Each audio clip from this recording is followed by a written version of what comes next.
And welcome back to another edition of Two Steps Ahead podcast. You know, in life, there's the next right step, and then there's dog poop, which oftentimes you find at the beach. But we are Two Steps Ahead podcast, highlighting the stuff we've stepped in so you don't have to. We've taken our show again on the road, as you can see behind us. I am Son Edom, alongside somebody whom I had to drag here, kicking and screaming. Yeah. Tara Hochschier, why didn't you want to come today? It's the beach. Hey, guys. How are you? I love the beach. I'm just messing with you. Yes, I mentioned, hey, let's go back to the beach, and took no effort whatsoever to encourage her to come. She was packing the car the moment I said beach. I was. And we came out here, and so we decided to do our show here from the beach again. We're in Long Beach. We're here before, and we had a good time, and so we decided to come back, even though it is October, and it's officially autumn. Yes. We've decided to, like we said, just do the beach as long as we can, or as much as we can. Beautiful day out here, though. The last time we were here, it was super hot. Today, it's a very mild, comfortable 75-ish degrees, 73. Yeah, got a cool offshore breeze. And so we're looking to do another good show. Now, last time, if you're with us, we were at El Torito in Pasadena at the intersection of good food and great times, and we had a good time. We talked with Jay Robles and then Brandon Wade. And so, again, we're at the beach, and we're bringing you another 2-hour show. So it'll probably end up being part 1, part 2. This being part 1, and then you're going to have to come back next week for part 2. And I know you love when we do two-parters. Especially at the beach. Especially at the beach. Because the sun is going down as we're talking, and it's a beautiful sunset, hopefully. And last time we left them with a cliffhanger. We did. And they had to come back and the second time for hour 2 at the beach. So might touch on a myriad of things today, but, one of the things that we're going to touch on, I got a little story to tell as we get started. I love stories. So first of all, we'd like to thank you for supporting the show. And I know some of our fans have purchased merchandise. You can go to the merchandise store, the swag shop, and get stuff. And we appreciate those who have done that. So I got a coffee mug, Two Steps Ahead coffee mug, pretty cool. Okay. And so my parents are over not too long ago, having coffee and just hanging out. And I brought out the Two Steps Ahead coffee mug. And so I put the coffee in it for my dad, and my mom is like, "Where's my mug?" I'm like, "What do you mean?" She's like, "I want a coffee mug." And she reminded me that I had given her a coffee mug at every place along the way I've been. So when I taught at Biola, she got a Biola coffee mug. When I was at the community college, she got a community coffee mug and stuff like that. And so I said, "Okay, I'll get you one."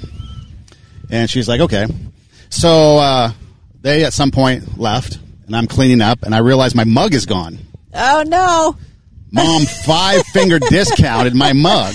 No. She took it. No. If you can't trust Mom, who can you trust? Actually, I'm just messing. I actually said she could take it and have to order me a new one. But it leads to the question of what we're going to talk about today is trust. Yes. What is trust? Who can you trust? Is trust something as simple as me giving it to you? Is it something earned? And is there more to it than meets the eye? Mm-hmm. And it's something that you posted on social media, so people that might be following Tara on Facebook might have a little bit of insight into what we're talking about today. Or Instagram. But trust. So let's start off the conversation with what made you decide to kind of go that route and post what you did about trust. I have a master's in organizational leadership, and so team building, whether it's at work or with family, there's a book that I love, and this is throughout all leadership books, but Patrick Lencioni wrote this book called The 5 Dysfunctions of a Team, and he has this pyramid, and he says that a team cannot function unless there's these 5 levels, these 5 functions or dysfunctions that a team, possesses. And the bottom layer of that triangle is trust. And we have such a hard time with trust because trust is the foundation of every relationship that we have, whether it's a working relationship, whether it's a marriage, whether it's somebody in your neighborhood, somebody at your church. Trust has to be the foundation of every relationship, but we kind of don't really understand it. So my mind, the way that it works, I can look like I'm staring off into space, and then I blurt out like, oh, okay, here's the solution. because of my mind constantly chews on things, and I just want to problem solve and figure things out. So there's a nice picture of a dump truck behind us on the beach. So yeah, I'm always like trying to figure it out and dissect, what trust is. So I wrote down the definition of trust, since you like definitions. I love definitions. What's your definition of trust? Or how do you define trust in your world? Well, overall, trust is like a track record of how we behave and how we relate to other people over time, so that we can develop a history that we can look back on and say, okay, I trust this person based on how they behave, how they function, how they complete tasks, how they relate to others. But then there's two types of trust. There's the functional and the relational. All right, according to Webster's dictionary. Okay. What did I write? The definition for trust is a firm belief in character, yes, strength, truth of someone. So the firm belief in the character, strength, truth of someone, basically having confidence in someone. Yes. So that's the definition as Bob the Builder rolls by. And so when you take a look at that, a lot of people, there's some big might dump think trucks that Bob the Builder is no longer relevant. This is what it means to record in a live, on location, right? Well, we sat here for a while waiting for the lighting to get perfect, and then as we do, they roll by. And there's no trucks. They could have rolled by at any time. Anyways, so again, it goes back to a character trait, really, is what it comes down to, because a lot of people think it's a relational thing, and I know you mentioned relationships or the relational aspect of it, but there's a lot more to it. It gets down to the character of people, because it could go beyond just me trusting you or me just giving you trust. It's, okay, what are you going to do with that? And do you have the character in you to take the trust that I give you and do something with it? At least from my perspective, that's how I see it. So I have the character in me to do something with what, expand on that. Okay, so a lot of people like to think that trust should just be given. Okay, I don't give trust. I trust no one. Trust has to be earned. Okay, so when people say that trust is a given, that's a myth. Let's just debunk that right now. But that's what the expectations of people are. So if you meet new people, all of a sudden they want you to trust them. Hey, just trust me. Well, no, I'm not going to trust anybody. No, we shouldn't. And so trust has to be earned. Right. And so a lot of times people will get upset if you don't give them their trust. Mm-hmm. Can I do something for you? No, why not? Because I don't trust you to do it. And then they get all bent out of shape, thinking that trust should automatically be given. But trust has to be earned. Right. In fact, like I said, it's a firm belief in the character. And if you want to take it a bit further, there was a Arthur Ashe, the tennis player. He said trust has to be earned and should only come after the passage of time. So you're earning it, and not only are you earning it, but it does take time to get there. And so that's always kind of been my philosophy, is that you have to earn it, and then there's layers of degree of earning it. So I might trust you with some smaller things or some surface level things.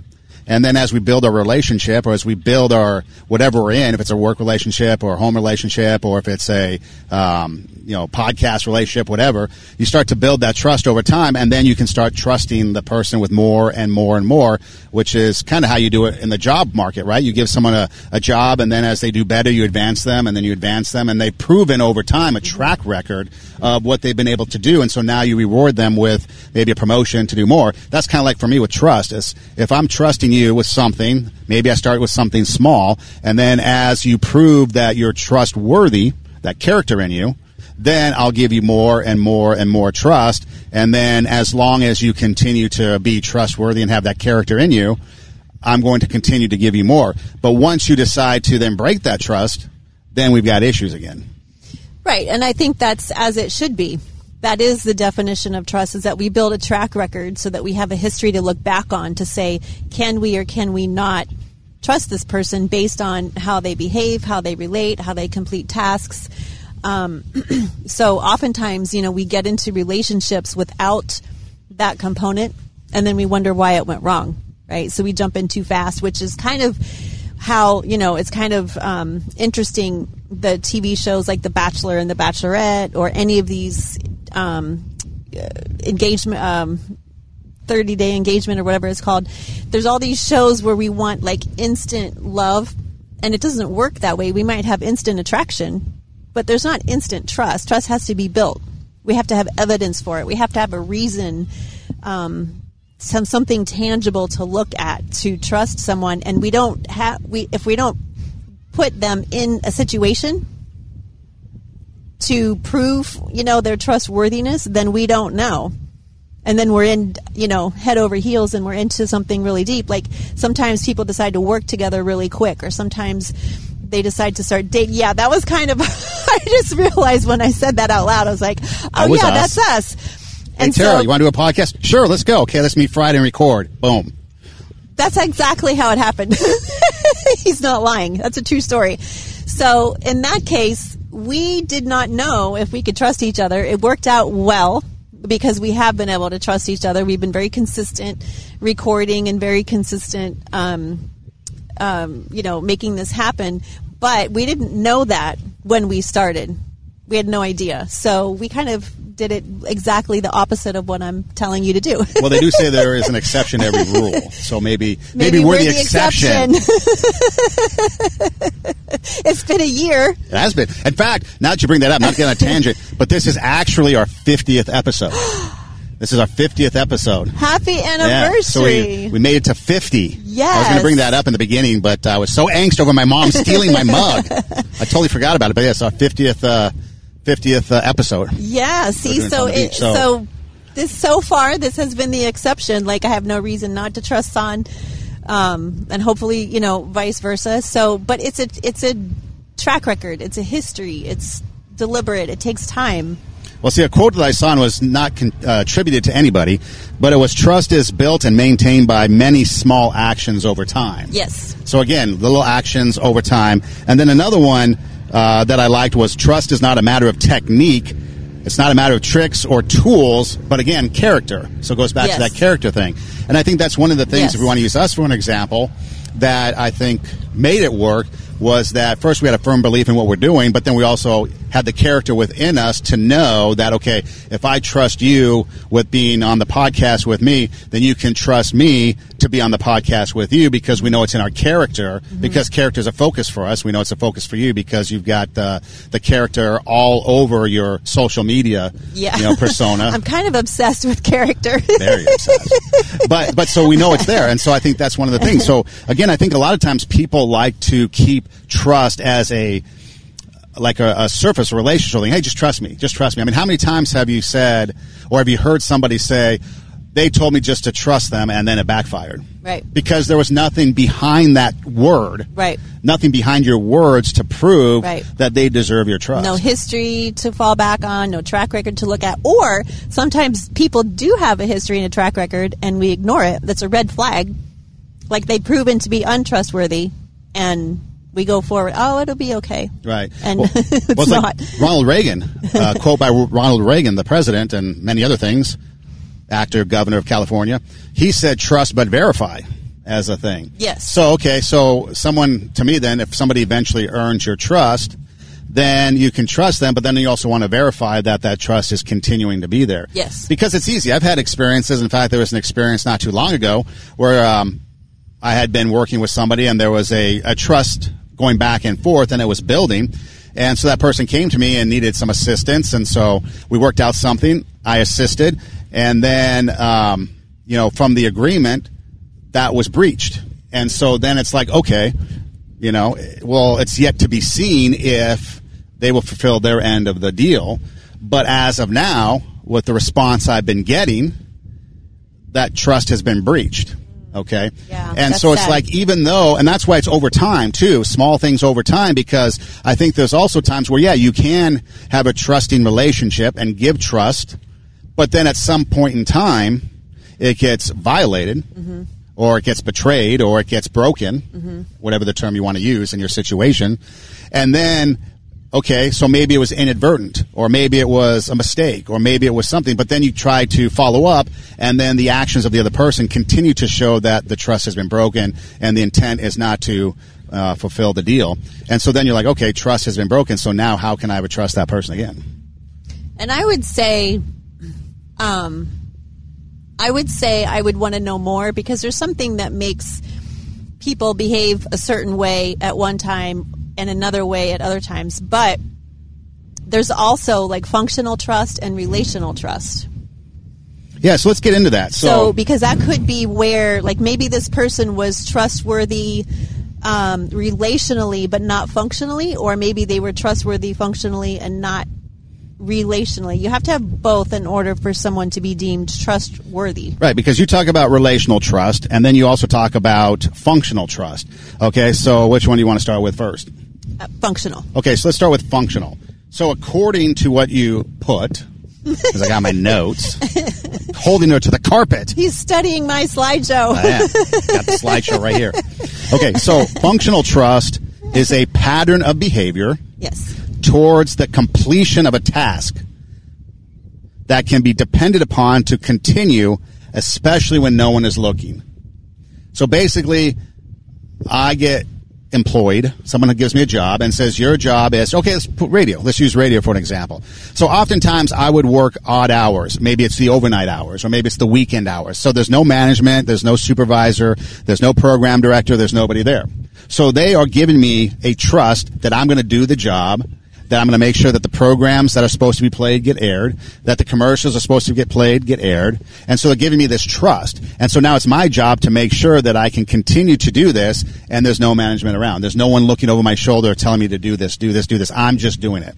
And so if I do that over a period of time, and I prove to management that I can do my job when they're not there, then I have earned their functional trust. Is that correct? Right. So functional trust would be, like you said, arriving on time every single day. Rain or snow, sickness, whatever's going on, the alarm clock doesn't go off. Someone who is functionally trustworthy is someone who shows up no matter what, who's always on time, who does the functions of the job the way that they're supposed to be done, doesn't cut corners. If the commercial's supposed to play, then they make sure that commercial plays. So they can look and say, oh yeah, I trust that San is going to show up. We don't have to have a second person be there just in case. Like, he's proven over time that he's going to do this, job, and we don't have to worry about it, right? So that would be like a functional trust. Okay, so that's how you build. Yes. Okay, so then how do you destroy that trust? So in order to destroy trust, first it has to be built. Trust. Yeah, first it has to be built. So, or can you come in and destroy it right away? Probably, now that you're saying that out loud, I probably should have had you look at my slideshow before I posted it, because I would say, you're right, you have to have something built in order to destroy it. So I would say the way to not build trust. Because I don't know that someone would flip. Right. So I guess if you're using the work environment, though, you're pretty much giving somebody trust by hiring them.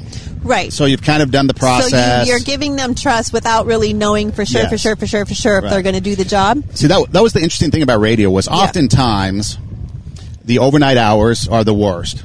Weekends are the worst. And sometimes they would fill, in my picking out any radio station I've worked at, but sometimes they'd fill those hours with people that might be a little bit less than qualified. Maybe if it was a smaller town, they'd be high school kids. Or maybe if it was some other place, it was, the overnight guy might be a little bit less than qualified, because a lot of times people might think that the overnights are less important.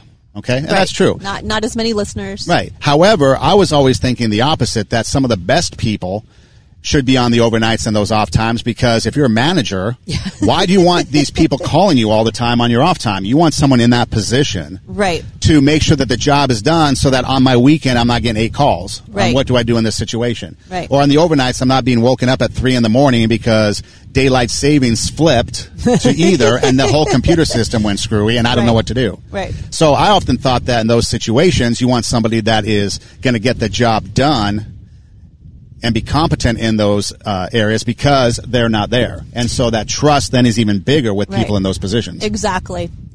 And I would say that when you're hiring someone, I would say that we are either, to your question, we're either building or destroying trust. I would say that there's not a middle line. It's an either or in this case. It's a kind of a black and white in this case, because we're either growing or we're dying. We're either building trust or we're destroying trust. Like, we're either moving forward in life or we're moving backward. There's not really treading water, because if you're treading water, you're just pretty much going backwards, right, with the tide. So I would say we based on their resume, based on their qualifications, we trust, and I would say air quotes because we don't know for sure, but we trust that this person's going to be able to do the job.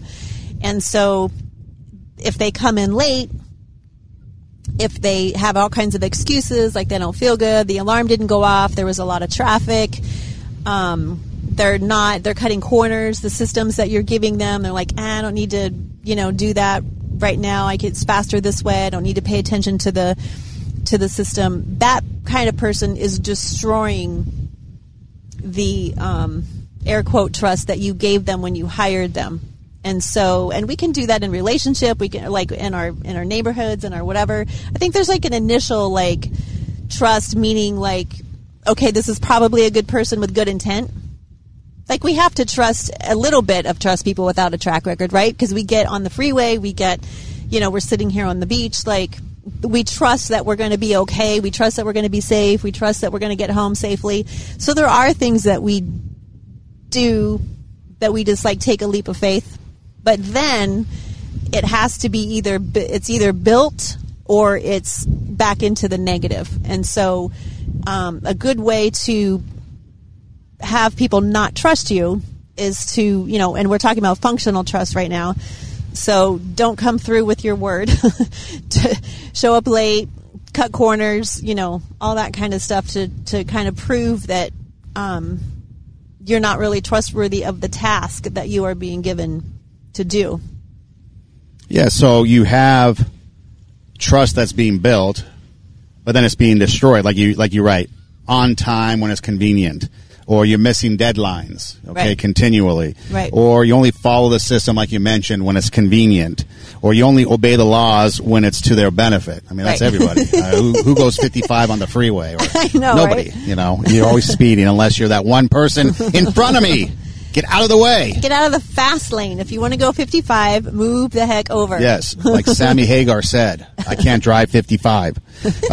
Show up when they don't have other things going on. And see, some of these things are kind of interesting because I look back at some of the younger people today, and they don't understand the importance. And this might be the situation that I was talking about a little bit earlier.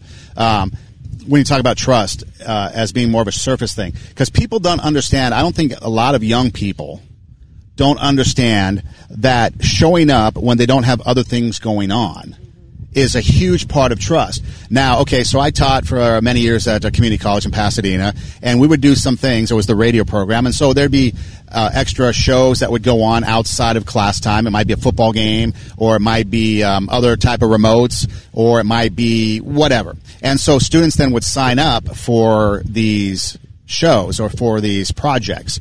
And so it was volunteer, it was all volunteer, so there wasn't any, grading going on. But it was interesting to find out how people would originally sign up, but then if something cooler was going on, like maybe their friends were hitting the bar, or maybe it was a party came up or something, they would opt out of their responsibility of what they assigned to do.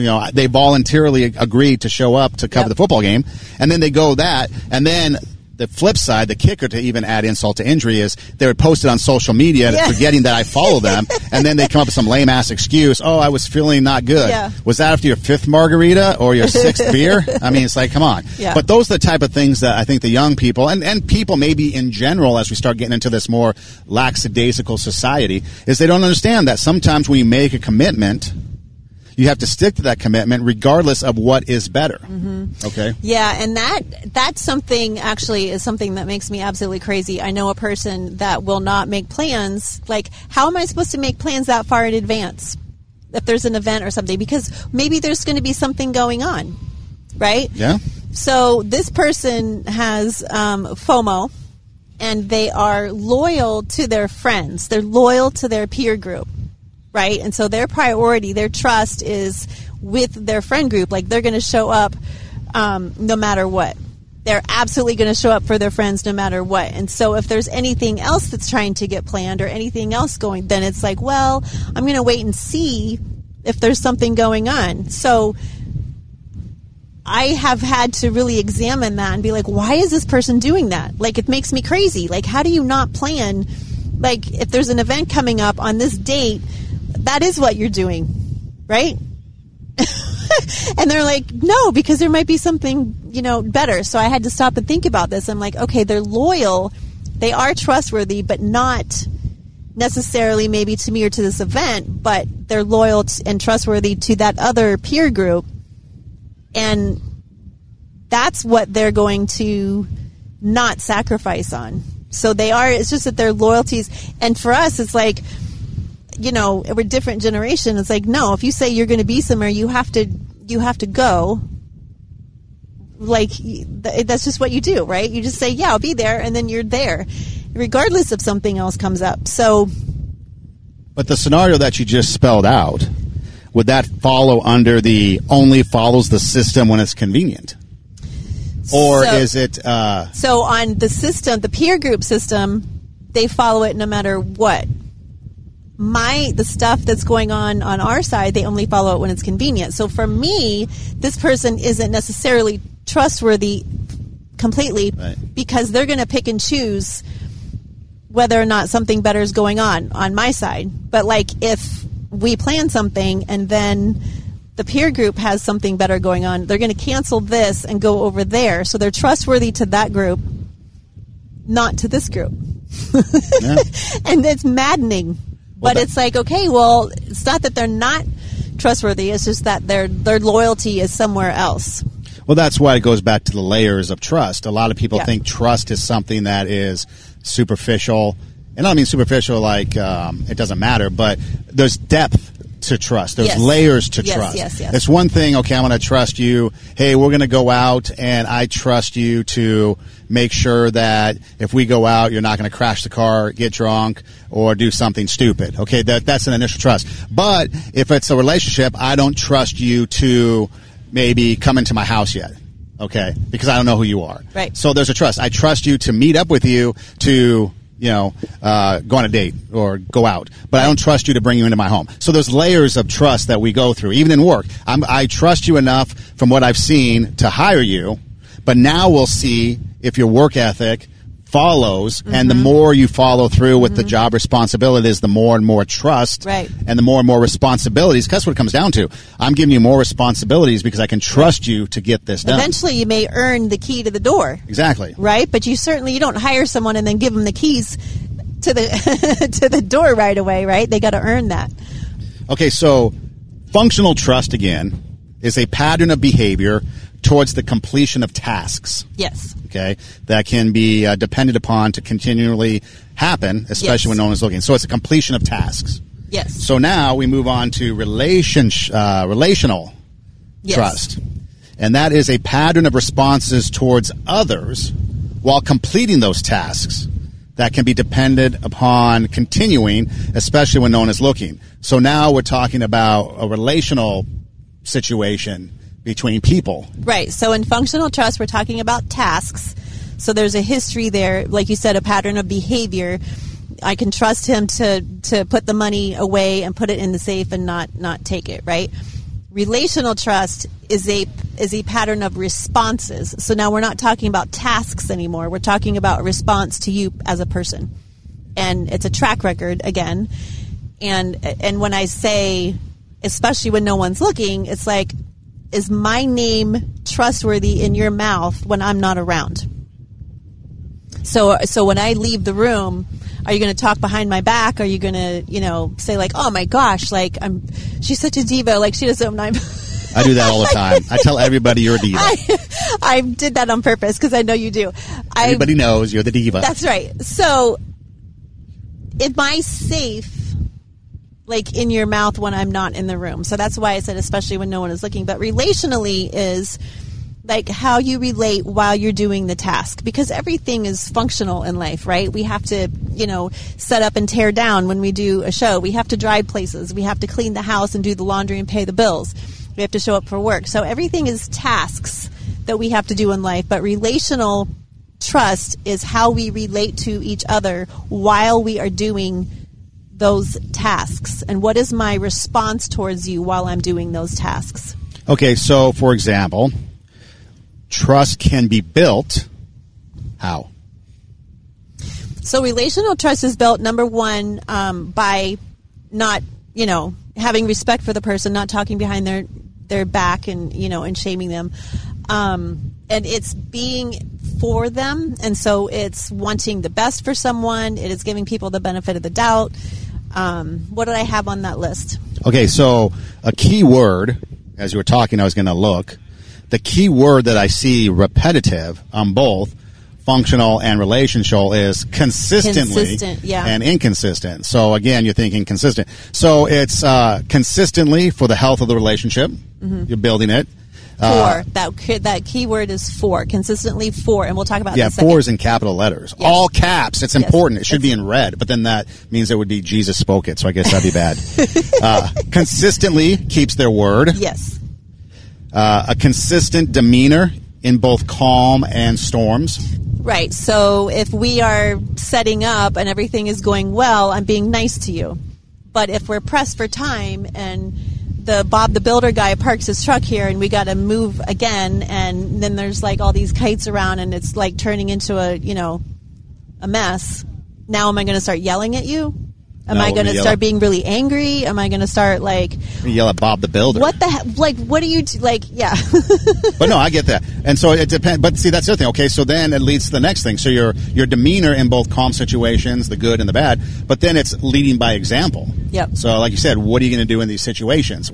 How do you lead in the good times, the calm times? How do you lead in the storm times? Mm-hmm. Takes responsibility consistently. Again, being the key word, takes responsibility. Yep. Is consistently respectful.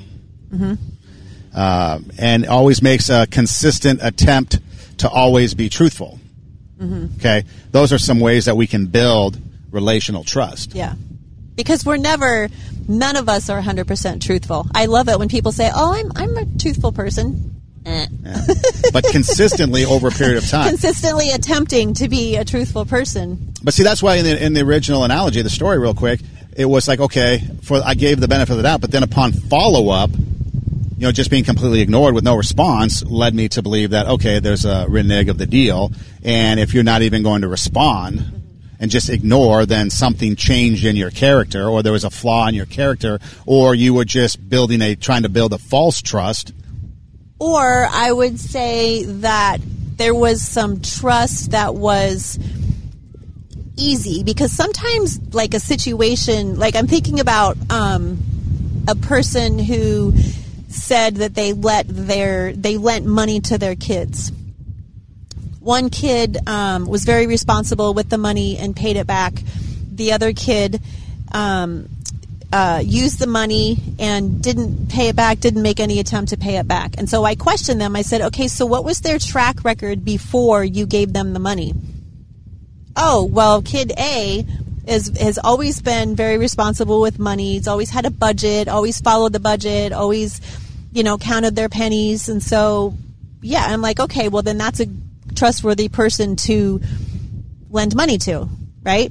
Because they have a track record of handling money responsibly. They were starting a business or something. I forget. That's why they lent this person. The other kid, they lent the same amount of money for a different reason. Bailout.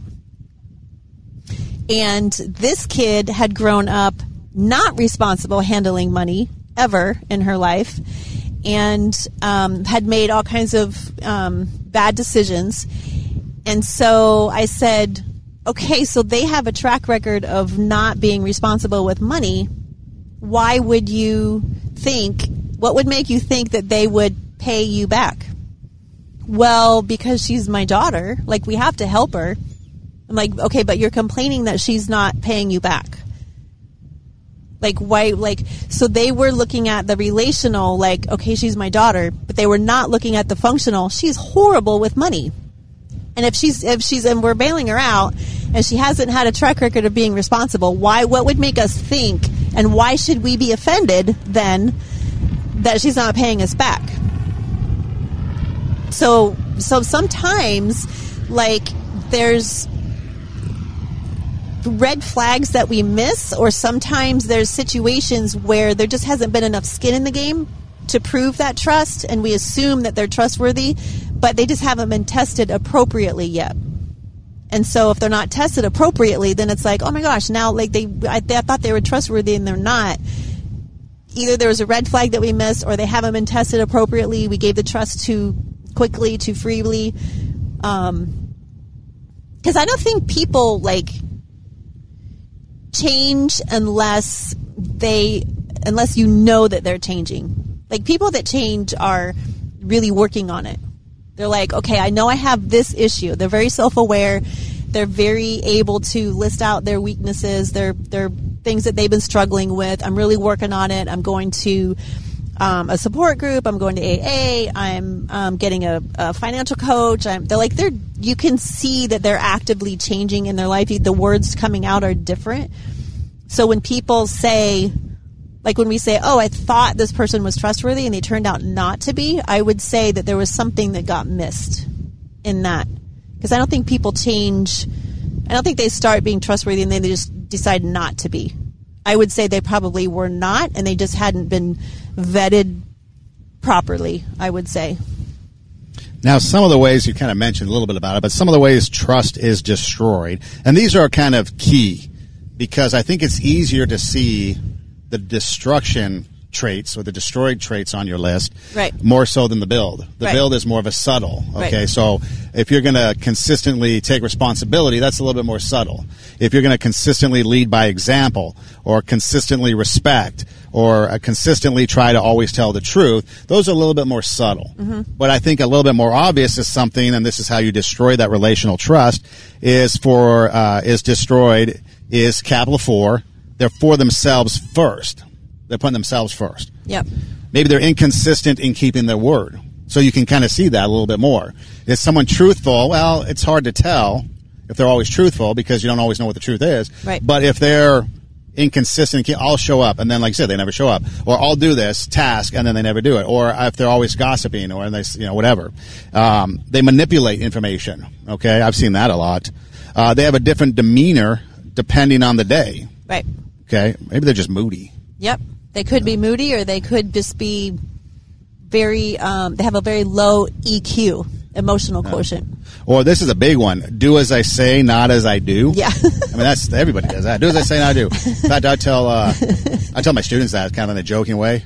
Do as I say, not as I do. Because what you say, but there is a little bit of truth in that, because what you say can tend to be better than what you do. So if somebody was an alcoholic, don't drink, but then you see him drinking, well, we should probably take heed to the fact that an alcoholic says don't drink. We probably shouldn't drink, because we can see what their lifestyle leads to. So I don't want to be too dismissive in that altogether, but when it comes to trust, mm-hmm. doing as I say versus doing as I do, mm-hmm. Goes back to that leading by example. Mm-hmm. You want to lead by example, so let's kind of go hand in hand. Right. Blames, makes excuses, deflects and denies, as opposed to the taking responsibility. Yep. So you kind of get the yin and yang going here, the opposites. Yep.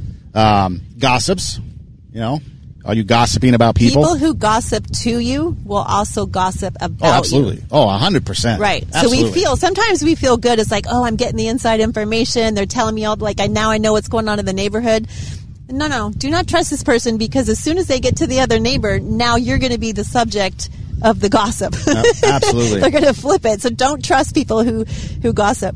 Or the other thing, too, is I always assume that whatever I say to somebody is going to be heard by that person. Mm-hmm. May or may not, but I always assume that. Right. Or because you learn in radio, you always assume somebody's listening. Yeah. So if you don't want, because how many times have you had an open mic situation? Oh, my gosh. All the time. All the time. So it's like, okay, assume that whatever you're going to say is going to be heard by everybody. Right. And so, yeah, there'll be sometimes I'll say something and people are like, I can't believe you said that. It's like, well, yeah, I said it on purpose because I assume everyone's listening, and there's certain people I want to hear that. Or there's certain people I want that to get back to. Is that manipulative? Maybe. So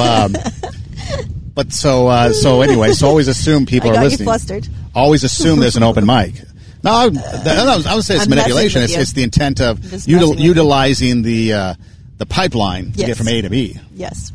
And then and then you talk about trust, then see if, okay, I'm going to tell you something, but I don't want you to tell anybody. And then you wait to see if it comes back to you, and then you know, okay, that's the person that they can't be trusted because they dropped the bomb. Yes. They dropped the dime on you.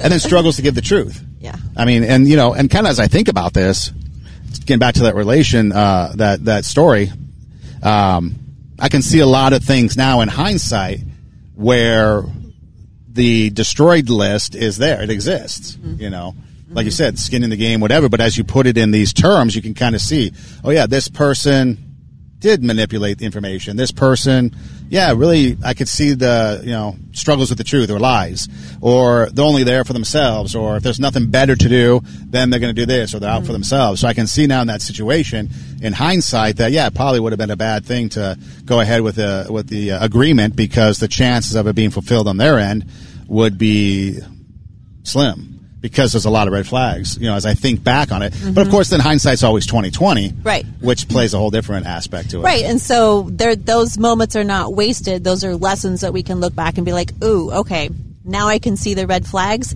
What caused me to miss them in the first place? Let me not do that again. Let me not miss them." We have to be good readers of people. We have to be good discerners. See, and sometimes that's hard because, like for me, people automatically think I'm angst and angry anyways. The number one thing I get from people is when they first meet me, they think I'm a mean guy. Or they think I'm angry. Or they think I'm like, a brute or something. I don't know. I mean, many students have told me that. And I'm thinking to myself, I think I'm a nice guy. I don't know where you get that off or come off with that. But then when they get to know me, they realize, oh, my first impression of you is completely different than what you are. Right. So then in an attempt to try to change that, okay, I don't want to be the bad first impression, even though I'm just being me. Maybe that's why we get along so well, because people have said that same thing to me. Maybe we get the same. Because I'm always in my head, right. And when I'm in my head, my brows like scrunch together, and it looks like I'm mad and I'm frowning, and I'm like don't want to talk to, but that's not it at all. Right. I'm like so happy in my head, but I'm concentrating. I'm like, okay, what is this problem and how do I fix it? And I'm like, and they're like, ooh, man, she is mad. Stay away from her. And I'm like, no. So I just. Yeah.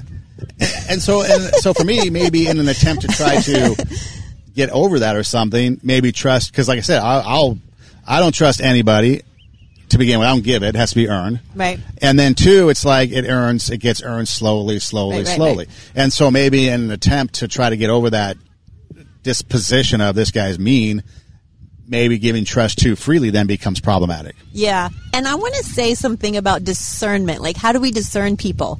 And how do we discern whether or not, we should trust people? It's not on this particular slideshow, but I want to throw it in there because I have heard so many times, especially lately on social media, people are saying, who am I to judge? I make mistakes. Everybody makes mistakes. Like, we just have to give people, the benefit of the doubt. And it's like nails on the chalkboard every time I hear that.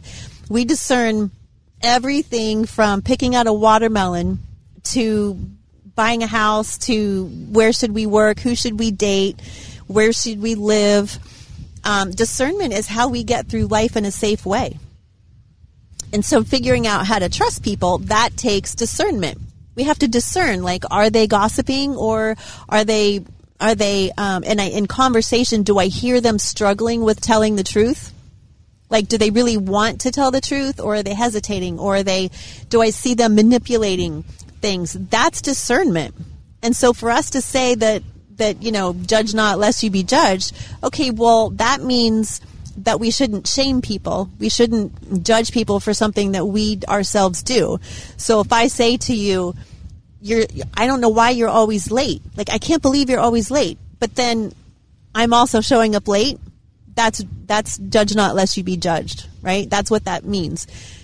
Discernment means I need this person to work the late night show because, I think they're good for the job and they're proving based on that they're on time. I'm listening to the show. There aren't any dead spaces. Everything's flowing. All the commercials are there.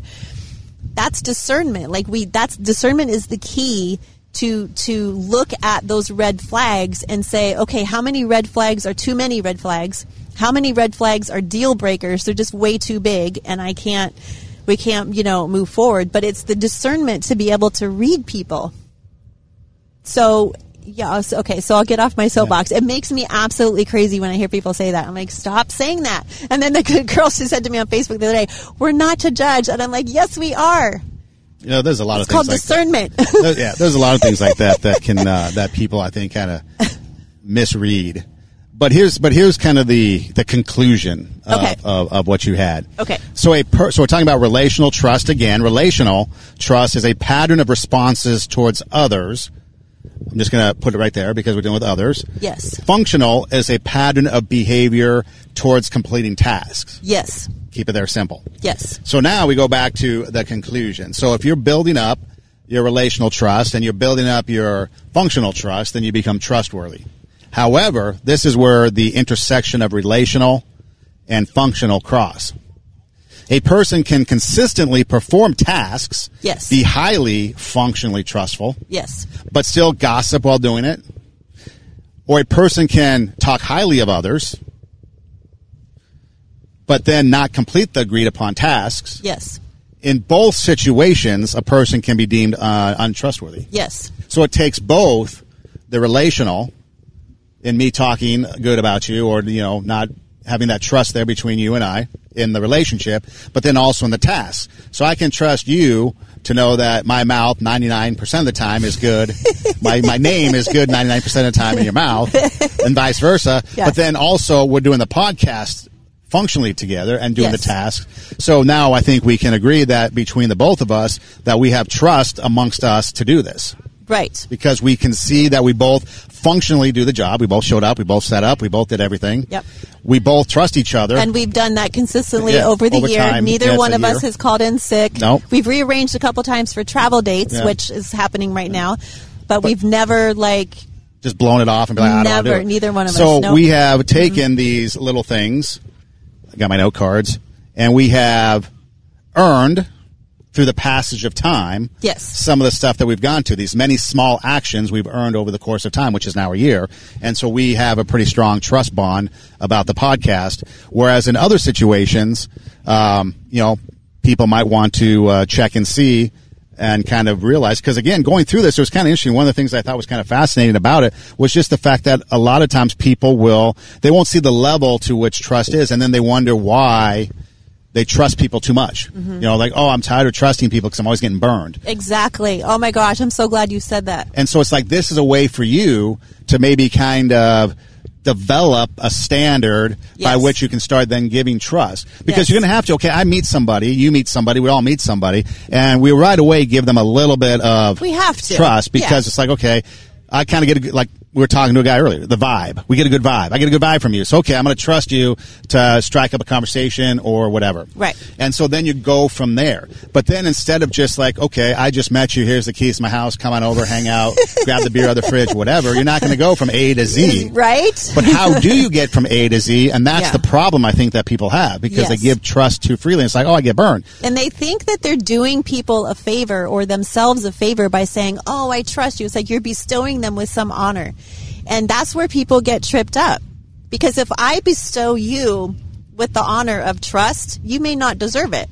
You may be a total schlep for all I know, right? And so if it's like, I trust you. It's like I'm doing something really good. That's the silliest thing ever. And that's what gets us in trouble. On flip side, like you said, if you earn it, if you prove to me that you are trustworthy, now I say that I trust you.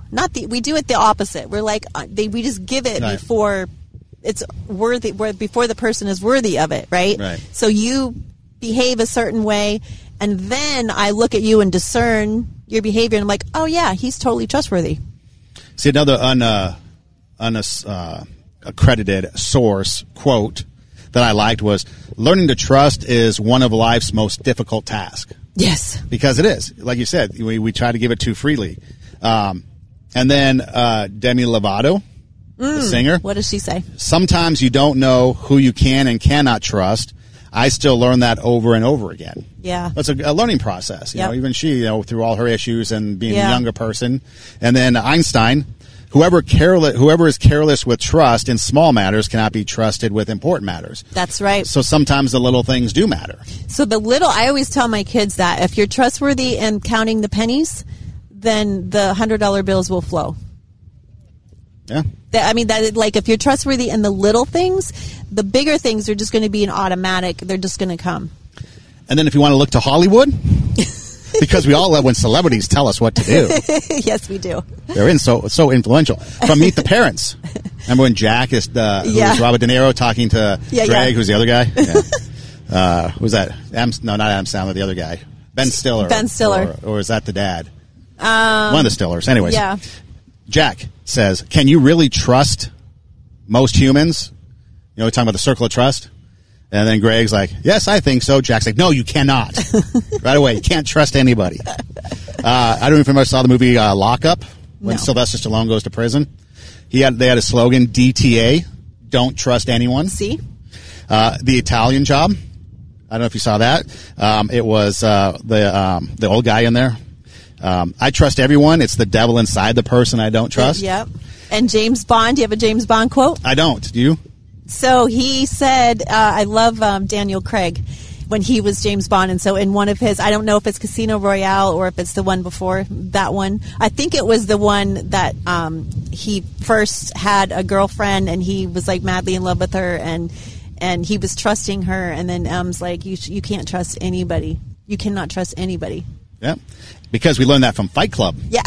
Only two people I trust in the world. One is me, the other ain't you. That's right. So that's it. So even Hollywood tells us in a roundabout way that, trust is something that needs to be earned, basically. It needs to be built and maintained by many small actions over time. Yes. And again, if you are looking for maybe something to build your model for how to grow trust with people, just go to the Facebook page for Tara. Or Instagram is probably a better way. Instagram.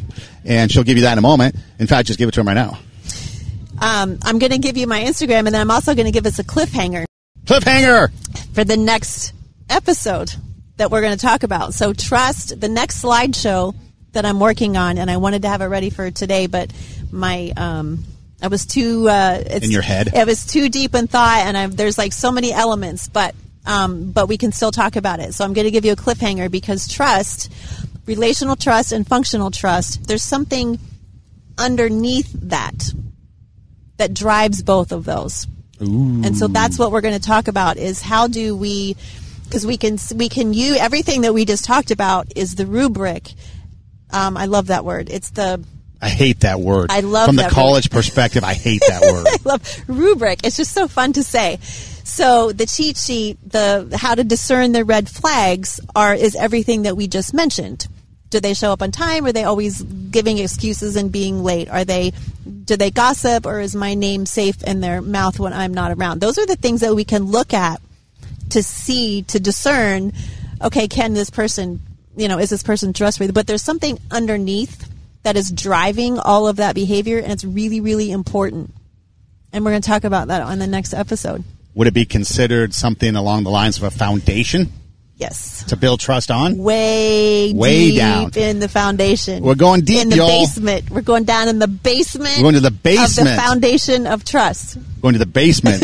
That's coming up next. So again, social media where they can find your stuff on the trust thing. Yes. So you can go to my Instagram at Tara Hoke Shiro. TaraHokeschiro. And you can find everything there. There's a link to my website where there's podcast videos. The whole library is there. My blog is there where I discuss things at length. My posts on Instagram are a little shorter. What else is there? I forget. Oh, the swag shop is there also if you want to buy T-shirts, baseball hats, beach bags. Yeah, beach towels, iPhone, Android cases, the great Son Edom shirt. That's there too.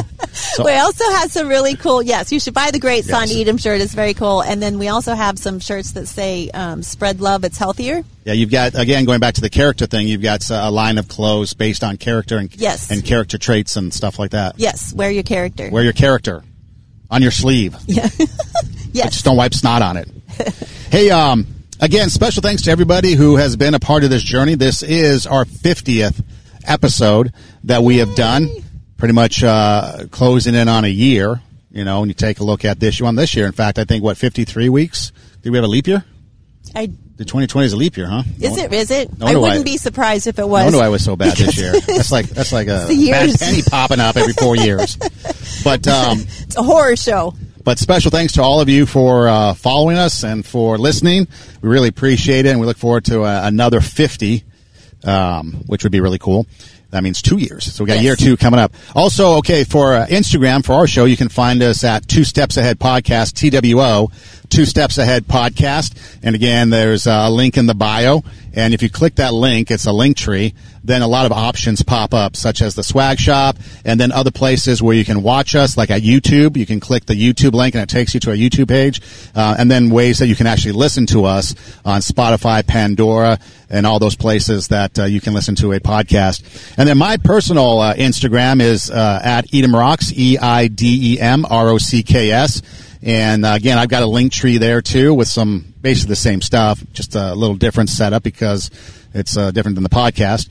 And then also add some different content there as well. And so you can follow us there. And then you can also send us an email at 2stepsaheadpodcast@gmail.com if you feel like sending us an email, if you're old school, or you can just drop us a DM or something. And we will respond. Yes, we'll respond. And then also check out, if you're looking for some entertainment, RadioWarp.com. It's a live streaming radio station that we're on. We're on, I believe it's Monday and Wednesday, 11 a.m. and 8 p.m. Pacific time. And there's also apps. If you go to the App Store, you can download the app. Just search for Radio Warp app and just download it. And you can take us anywhere you want to go. Plus some great music as well. Some pop music, some Latin music, some dance music, and other podcasts are there as well, too. So that's a pretty cool thing. We are live from the beach in Long Beach. Yes, we are. And we are going to continue the conversation, like Tara said in the tease. But what we're going to do is we're going to take a pause and then come back with hour 2 right after this. Thanks for listening. Do tell a friend. Take your passion. Make it happen. Let yourself be great. Be kind. And don't be an a-hole. And we'll be back in a moment. Thanks, guys.